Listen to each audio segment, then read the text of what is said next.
Welcome friends, welcome to my channel my first view. இன்னைக்கு நம்ம முட்டை குருமா எப்படி பண்ணுறதுன்னு பார்க்கலாம். அதுக்கு ஆல்ரெடி நான் முட்டையை வேக வச்சு வச்சுருக்கேங்க.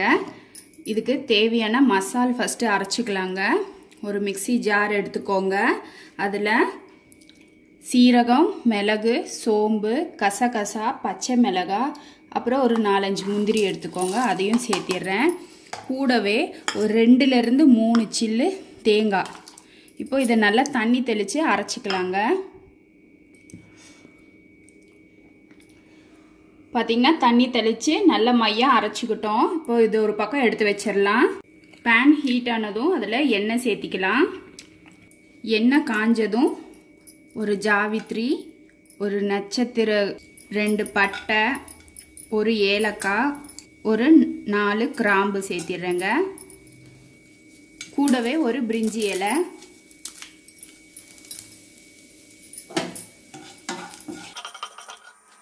இப்போ இதில் பொடியாக கட் பண்ண பெரிய வெங்காயம் ஒன்றும், ஒரு பச்சை மிளகாய் ஒன்றும் போட்டுடுறேன்.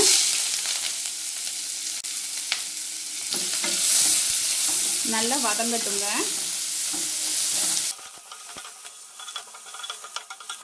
வெங்காயம் நல்லா வதங்கினதும் இஞ்சி பூண்டு விழுது சேர்த்திடலாங்க.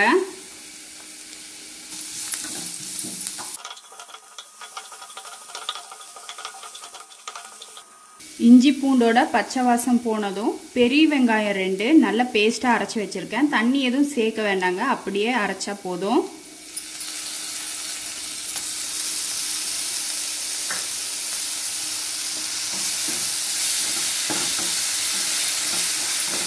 இப்போ இது நல்லா ஃப்ரை ஆகி அந்த எண்ணெய் பிரிஞ்சு வரணும், அந்த அளவுக்கு ஃப்ரை பண்ணிக்கலாங்க. வெங்காய பேஸ்ட் பார்த்திங்கன்னா நல்லா குக் ஆகிருக்கு, கலரே மாறி இருக்கு, பார்த்திங்கனாலே தெரியும். இப்போ நம்ம அரைச்ச இந்த விழுதை சேர்த்திடலாங்க. லைட்டாக வதக்கிக்கலாம்.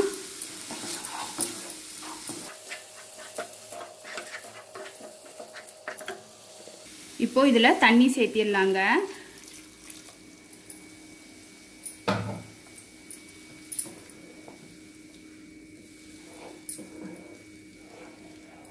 நம்ம இதில் அரைச்சதுலேயும் பச்சை மிளகாய் சேர்த்திருக்கோம், தாளிப்புலேயும் பச்சை மிளகாய் சேர்த்திருக்கோம், கூடவே குருமிளகும் அரைச்சிருக்கோம்.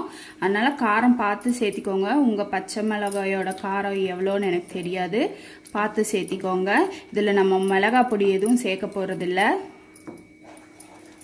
இப்போது இந்த டிஷ்ஷுக்கு தேவையான அளவு உப்பு சேர்த்திக்கோங்க. இப்போது இது மூடி வச்சு ஒரு 5 நிமிஷம் குக் பண்ணலாங்க.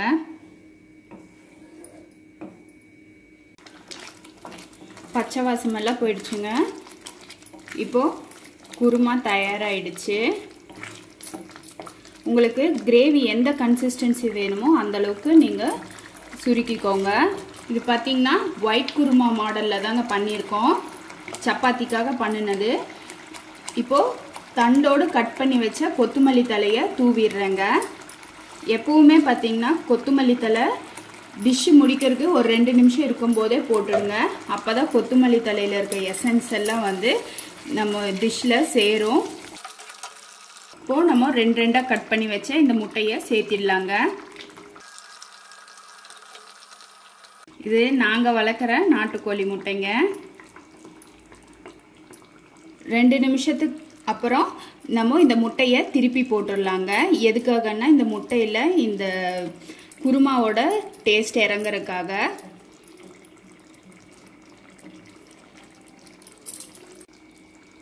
இப்போ மெதுவாக முட்டையை திருப்பி போட்டுடலாங்க. இந்த முட்டை குருமா பார்த்திங்கன்னா சப்பாத்தி, புல்காவோட, புலாவ் ஐட்டத்தோட, அப்பத்தோடலாம் சூப்பராக இருக்கும் சாப்பிட.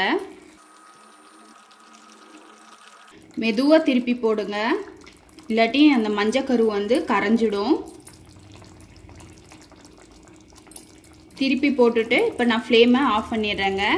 அந்த சூட்லேயே முட்டையில் அந்த குருமாவோட ஃப்ளேவர் இறங்கிடும். இப்போ மேலே உங்களுக்கு தேவைப்பட்டதுன்னா திரும்ப கூட கொத்தமல்லி தலையை தூவிக்கலாம். உங்களுக்கு இந்த ஒயிட் கலர் பிடிக்கல அப்படின்னா நீங்கள் கூட கொஞ்சம் மஞ்சத்தூள் சேர்த்திக்கலாங்க. ஆனால் இது செம சூப்பராக இருக்குங்க. ஒன்ஸ் ட்ரை பண்ணி பாருங்கள். உங்களுக்கு இந்த ஒயிட் முட்டை குருமா பிடிச்சிருந்தா, நாட்டுக்கோழி முட்டை குருமா பிடிச்சிருந்தா லைக் பண்ணுங்க, ஷேர் பண்ணுங்க. மறக்காம மை ஃபர்ஸ்ட் வியூவை சப்ஸ்கிரைப் பண்ணுங்க. பெல் ஐக்கானை கிளிக் பண்ண மறந்துடாதீங்க. தேங்க்யூ.